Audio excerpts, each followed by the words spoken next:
Hola, buenos días. Hola, buen día. Bienvenido al Jardín Botánico Canario Viera y Clavijo, Javier. Muchísimas gracias, es un placer compartir mesa contigo.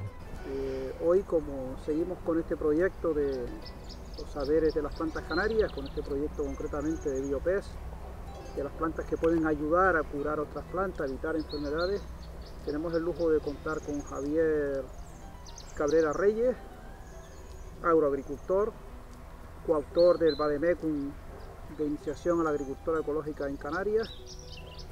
Un lujo tenerte aquí. Y bueno, la idea es empezar a hablar con un especialista, alguien de campo, alguien que usa las plantas para proteger, ¿no? Cuéntanos, ¿de dónde te vino a ti esta idea de empezar a usar las plantas? Sinceramente da risa, ¿no? Pero la conciencia llama. Y la voz, tenía una voz que me susurraba cuando dormía que lo que estaba haciendo estaba mal hecho. Trabajaba en una empresa de control de plagas y llegaba a aplicar unos 3.000 o 4.000 litros de fitosanitarios a la semana. Eso unido al deterioro del medio ambiente, los EPIs y todas estas cosas, me llegó una vocecita en la almohada y me decía: chaval, estás equivocado, tienes que cambiar. Muy bien.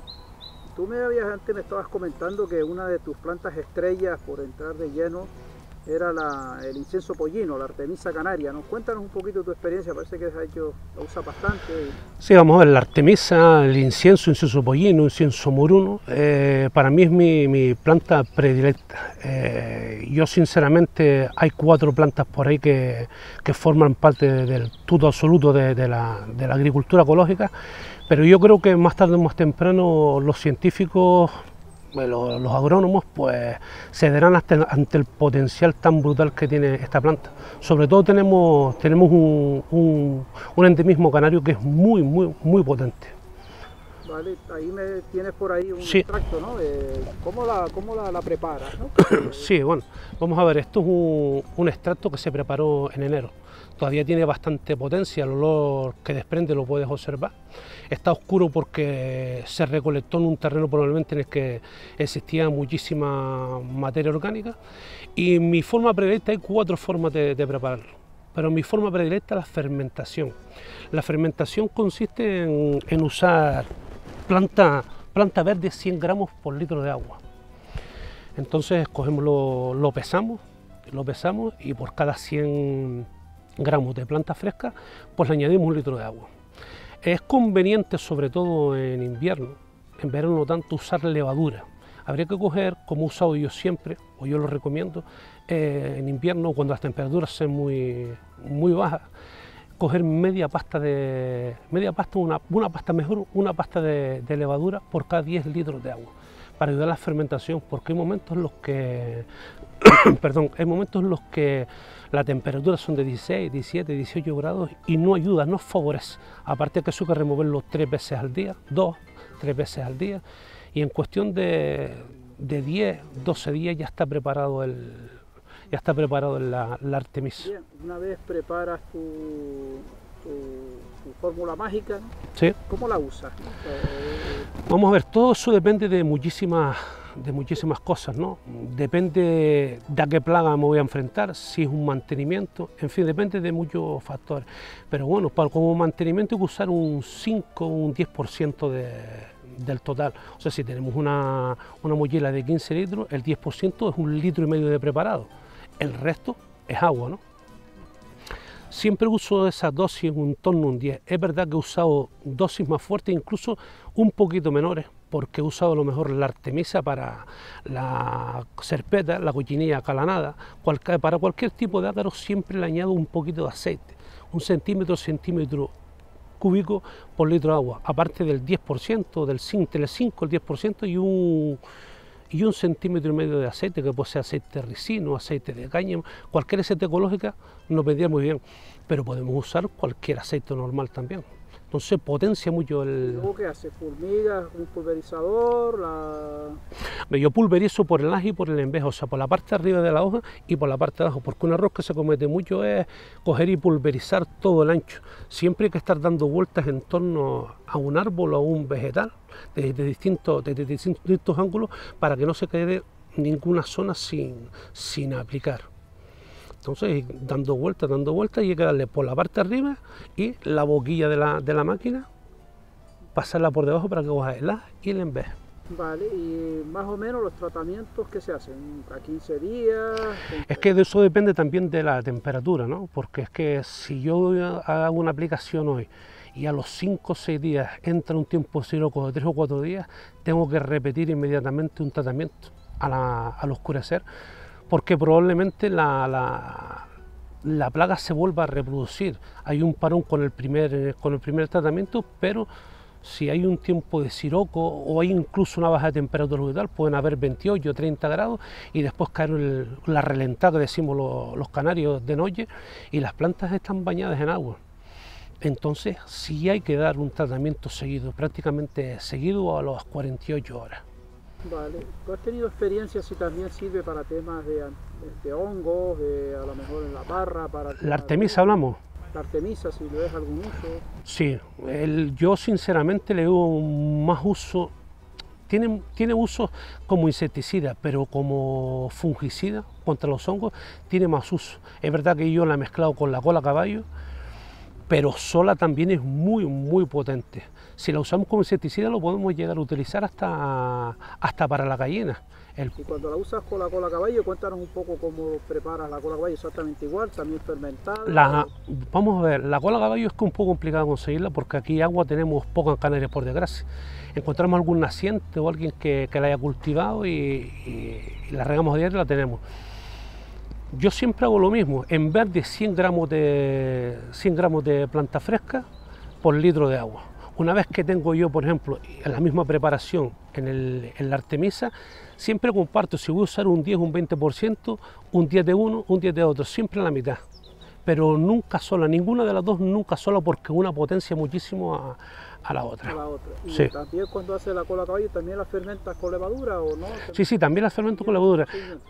Vamos a ver, podemos tener casos que a lo mejor un año que ha habido muy poquita agua, no tenemos o nos vemos apurados. Entonces podemos usar una infusión o una decocción. Si no nos queda otro remedio, a mí es que no me gustan las plantas, hombre, son plantas aromáticas y siempre se llevan calor, pero por lo menos para este uso que podemos optar, tenemos que usar 20 o 30 gramos de planta seca y hacer una infusión o una decocción, pero a mí no me gusta, no soy partidario de las infusiones o decocciones porque se le da calor. Al darse calor la sustancia es más volátil. Si no tapamos el caldero, tenemos siempre la tapa del caldero, las sustancias volátiles se pueden desaparecer. Pero es que eso, además de eso, darle calor, siempre se prende principios activos. Muy bien. Y tú hablabas también de 4 o 5 plantas que están en tu botiquín de primeros auxilios para la agricultura ecológica. Cuéntanos algunos casos más, algunas que te... Sí, vamos a ver, las cuatro principales que dan todos los científicos, agrónomos y demás son, voy a describirlas y voy a dar alguna cualidad de ellas, ¿no? Por ejemplo, estamos hablando de la cola caballo. La cola caballo destaca porque tiene azufre y tiene sílice, lo que lo protege de los hongos. El helecho es muy rico en potasio, pero nuestros amigos los palmeros utilizan un sistema, son muy listos, cuando ven el alicio y saben que puede haber una relentada muy fuerte, colocan en la base de las parras, sobre todo las que están en la espaldera, colocan en la base del suelo el helecho, desprende un gas, se impregna de ese gas y evita el hongo. Hemos hablado de la cola caballo. El helecho. En el hierro usan mucho los asientos de las parras, utilizan los helechos. Bueno, en la palma también. Verde, y cuando se va secando ese aroma que tiene. Bien. Entonces la consuelda rusa sobre todo, es muy rica en potasio y se puede añadir al compost. Y después tenemos la que yo siempre digo que necesita un compañero baile, que es la ortiga. La ortiga destaca por ser muy rica en hierro. También destaca porque junto al ajo son los dos únicos preparados de estos vegetales que son sistémicos. En concreto la ortiga es sistémico, podemos cogerla, prepararlo, hacer un preparado y regar la planta. Sistémico quiere decir que lo toma por la raíz y se distribuye por toda la planta, ¿no? Y si podemos añadirlo al montón del compost, añades hierro, añades mucha materia orgánica y ayudas a que se produzca vida dentro del montón del compost, ¿no? Esas son las 4, pero eso sale de mi cosecha por la experimentación que tengo. Y yo me hago responsable de lo que digo porque yo creo que eso se puede cumplir en unos cuantos años. La Artemisa debe de estar entre las 5, no las 4, deben haber 5. Muy bien. Y también cuando preparas todas, estamos hablando siempre que la misma metodología esta de la fermentación. Sí, siempre. Cuéntame un poquito de la salvia, que ahora está hablando mucho de ella. Bueno, la salvia canariense es potentísima. Es potentísima. Vamos a ver, ya se supo durante la peste bubónica con el vinagre de los 4 ladrones. El vinagre de los 4 ladrones se componía de salvia, tomillo, espliego, que no es lo mismo que lavanda, y romero. Vamos a ver, se le llama el vinagre de los 4 ladrones porque durante la peste bubónica 4 señores se dedicaron a robar a todo el mundo, a quien moría, a los que estaban moribundos y demás. Entonces los condenaron a recoger todos esos cadáveres como pena, en vez de condenarlos a muerte. Recogieron todos esos cadáveres y nunca se enfermaron porque mezclaron, vuelvo a repetir, el vinagre mezclado con romero, salvia, tomillo y espliego. Por tanto ya se conocía desde la antigüedad el potencial tan brutal como fungicida, o sea, contra los hongos, de la salvia. Bien, yo la he usado muchísimo con tomillo, sobre todo para los hongos. Es verdad que tiene también poder acaricida y tiene insecticida, como insecticida también se usa la salvia. Pero yo la he usado mucho como fungicida con el tomillo. Es brutal. Y combinar salvia canaria con la Artemisa, con el tomillo, con la Artemisa, ¿qué opinas? Mira, yo opino que, no voy a decir que es una tontería porque no lo es, pero los componentes que tienen son muy parecidos. Y tienen, en mayor cantidad la contiene la Artemisa. Yo no le veo la utilidad. Y después que hay otro problema añadido de la salvia. La salvia, si no queremos destrozar, las partes mejores de la salvia son la flor y la hoja. Pero yo cuando cojo una salvia la podo de arriba hasta abajo. Entonces, ¿qué es lo que pasa? La salvia hay que cortarla en trocitos de 8 o 10 centímetros para que las vacuolas, la información, o sea, lo que tiene en el interior, la información genética, realmente se añada al preparado. Porque si lo tenemos 15 días como lo he tenido yo, no llega a podrir, no llega a romper el interior. Entonces, como hago yo con las manos, lo retuerzo y rompo la información genética del interior, o usamos una prensa. Si tenemos una prensa, si no, vamos a pasar muchísimo trabajo. Y yo opté, una de las cosas por la corté de la Artemisa es porque es menos el grosor, pero me he dado cuenta que tiene muchísimo más potencial la Artemisa que la salvia. Muy bien.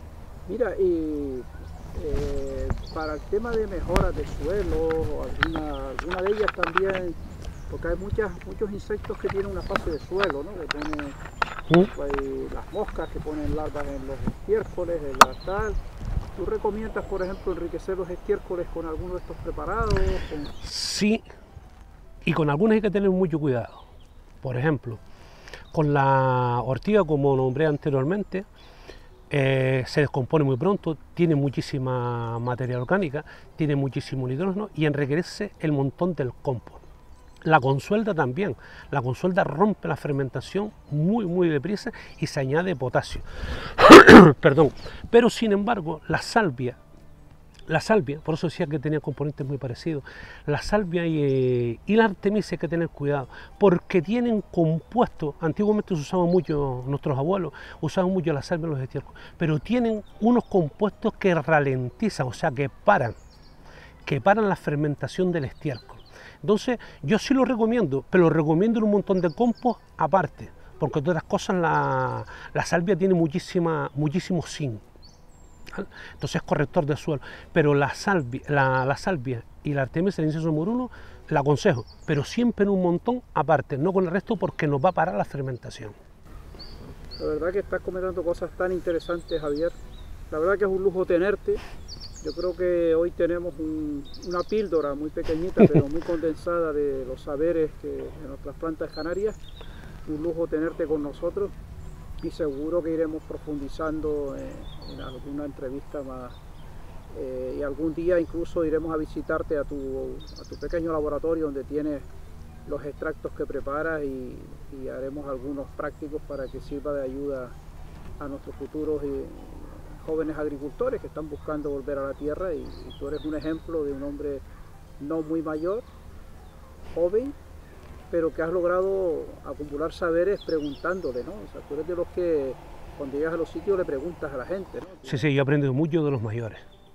Los mayores, yo no sé por qué se maltratan tanto, porque los mayores son fuentes de sabiduría. Yo me acuerdo que en una charla que dimos juntos, no mentira, estaba yo presente en la charla que tú dijiste, y yo recuerdo siempre, recordaré toda mi vida eso. Estabas estudiando una planta o estabas esperando que floreciera, tú y un compañero tuyo, y resulta que el señor que sabía dónde estaba la planta, resulta que el año que floreció había muerto, poco tiempo antes. ¿Cómo era? ¿Quién? Enriquito. Bueno, pues siempre me acordaré de eso. Es que los viejitos saben mucho, la observación es brutal. Yo recuerdo siempre, recuerdo muchas, ¿no? Pero por ejemplo la de las gaviotas, no, la de la garza. Siempre a mí me enseñó un pastor de la aldea, un señor mayor, que cuando las garzas iban en dirección hacia una charca no había que hacerle mucho caso. Pero cuando una garza cruzaba un fondo de un barranco había que tener muy en cuenta, porque el agua era casi segura. Cuando habían dos, la cosa se ponía seria. Y cuando habían tres que yo llegaba a ver las juntas, ese año era de mucha agua. El viejo no se equivocaba. El viejo, eso me lo enseñó. Saberes de la observación. De hecho, tú que vamos a cerrar un poco la entrevista, ¿alguna recomendación que quieras hacerles a los jóvenes agricultores? ¿Cómo aprender a mirar, esparramar la vista? ¿Tú qué les recomiendas a la gente que está empezando? Que recoja saberes, pero también que aprenda a mirar, ¿no? Que aprenda a escuchar, ¿no? ¿Algún mensaje que tú quisieras transmitir? Sí, vamos a ver, la naturaleza habla por sí misma, solo hay que observar. El triunfo de un agricultor no está en lo que sepa, en lo que puedas haber aprendido, en lo que puedas haber recogido. Está en eso y en observar, en mirar al cielo y mirar al suelo. Gracias, Javier, un tesoro tenerte con nosotros otra vez. Un lujo, y ánimo y suerte en esta ruta personal que has elegido por usar las plantas canarias en la agricultura. Muchísimas gracias, es un placer compartir mesa contigo. Gracias. Bueno, gracias.